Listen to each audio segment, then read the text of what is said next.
Good morning, people. By the way, we changed the clocks here last night into this morning, but that doesn't change the time of the sunrise, interestingly, so I didn't feel obliged to mention that.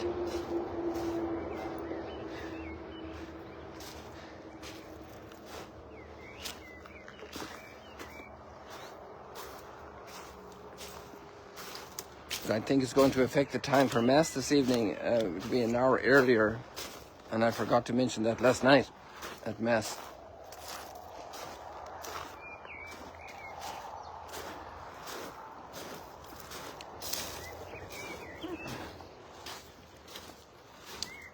You know, I'm 51 years almost in religious life, and besides I had a blessed family upbringing in a community that took our faith relatively seriously. And every time there's always some brokenness, some difficulties, some issues. But in general, there was a very peaceful time in a way, in that sense, at least in our environment, in my environment, my family environment. Also a lot of commitment. My two aunts and missionaries, and in Africa, and an uncle in the Philippines. And all the challenges, normal challenges of life, you know. And today we have a text that we know very well. It's the core text, really, of who we are. Completely core text. That our life reality is to love, because we are love. We are created by love. We're created for love. And so the question comes up, what's the greatest commandment? And what fascinates me recently is that despite all of the time I have spent with these thoughts, there's always a new shade, a new tinge, a new outlook, a new angle on this incredible mystery of life and love. And one of the things that has become very much in the forefront the last few days is how love grows stronger and can show its strength more when evil is abounding. And that kind of contrasts with our romantic idea of love, that love is the perfect setting, like this beautiful sunrise. Love is the great serenity we enjoy in a beautiful place with the right food, with the right people. And there's something to that, because we are made for eternity, for love, for eternity, forever. That's why we were created. That's why we were made.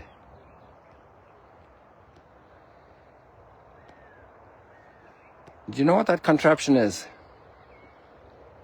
Why is it moving? Very simply because there's a fisherman over here, and it's part of his strategy to fish, to put out bait, to bring in the fish, to get them interested. The great strategy of the Creator to make us, to create us with so much love. And yet we are so tried and tested, so our patience is tested. That's also a theme, even though it's not mentioned by verbally, it's there in the substance of the Hosea reading. Hosea is a great prophet of love, of dealing with love, of that relationship, that how God longs for our heart. And the text today is very much in that direction. And there's another text that's not in today, but it's kind of typical of Hosea that endears me a lot to him, to his thought, is, I will draw you to me, says God, by bands of love. That also implies a lot of respect for freedom. And then when we're confronted by evil, many difficulties, our love can grow a lot more, because now we have to become much stronger to continue loving. And the Hosea reading is filled with the forgiveness of God. And it's appealing with a certainly tender language. God is appealing. And that also means he's respecting us. He's like begging us to open our hearts to love. And he's ready to forgive all the failings. And he asks us only to do something in this reading also that's very much in the first commandment that we see here in the gospel today. And that is to love God with all our heart and all our soul and all our strength and all our might, with all our whole being. And the word all is there 4 times in the text, this short text of the gospel. That's the way we should love God. We love our neighbor as ourselves, and there's no more qualification with the all part, because we have to put our trust in God. Our whole being is coming from him. Our whole being will be with him always, forever. Also, the others will be with us. They're completely linked. And maybe that's a bit of a easy defect for us to fall into, that we take sides with somebody in a conflict.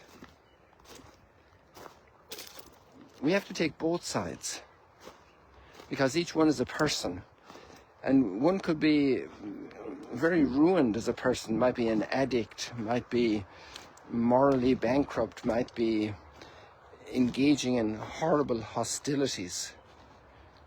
But that person is a person, and that person is trapped in patterns, in childhood hurt, in enslavement to ambitions that are counter to human dignity, to the dignity of others, an exacerbated selfishness, driven to the extreme, to the elimination of the other.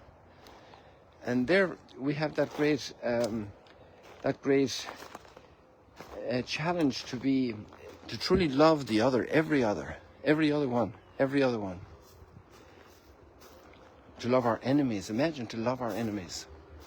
There's no person excluded from that love, no matter how maimed, how deficient, how defective, how minimal, how unimportant, how burdensome. And that will always be a challenge for us, to love the other, to love despite the evil, the difficulty, to be a person that's spreading the good and not always echoing the negative, complaining, putting the burden on others. It's a big challenge for us, for all of us, all the time. People, I wish you to become great triumphers in love, but maybe you will tell me, don't wish me that, because that means I'm going to have to be in situations of great difficulty, of great challenge. True, because that's where we grow stronger. The stronger the adversity, the stronger our love can become. The best athletes are the ones who win over the best team when the odds are most difficult. Maybe 1 or 2 players are not able to play because they became injured, or they're sick, or they had a very close family bereavement or something. When the odds are against us, that's when our love can really blossom and grow and bear lasting fruit forever.